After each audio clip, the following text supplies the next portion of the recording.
اس دنیا میں جتنے بھی فتنے آئے اور آئیں گے، رسول اللہ نے فرمایا، حضرت آدم علیہ السلام سے لے کر قیامت تک سب سے بڑا فتنہ دجال کا ہوگا۔ صحیح مسلم۔ دجال ایک انسان ہوگا، وہ پہلے نیکی اور اصلاح کا دعویٰ کرے گا، پھر نبوت کا دعویٰ کرے گا، اور آخر کار خدائی کا دعویٰ کرے گا۔ نبی نے فرمایا، وہ ایک آنکھ سے کانا ہوگا اور اس کی دونوں آنکھوں کے درمیان کافر لکھا ہوگا، جسے ہر مومن پڑھ لے گا چاہے وہ پڑھا لکھا نہ بھی ہو۔ صحیح بخاری، صحیح مسلم۔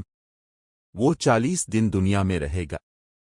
پہلا دن 1 سال کے برابر، دوسرا 1 مہینے کے برابر، تیسرا 1 ہفتے کے برابر، اور باقی عام دنوں جیسے۔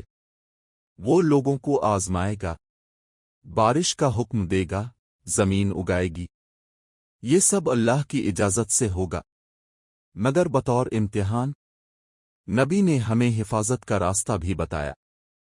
سورہ کہف کی پہلی 10 آیات یاد کرنا دجال کے فتنے سے بچائے گا، اور پھر اللہ کے حکم سے حضرت عیسیٰ علیہ السلام نازل ہوں گے اور دجال کو قتل کریں گے۔ یہ محض کہانی نہیں، یہ ایمان کا امتحان ہے۔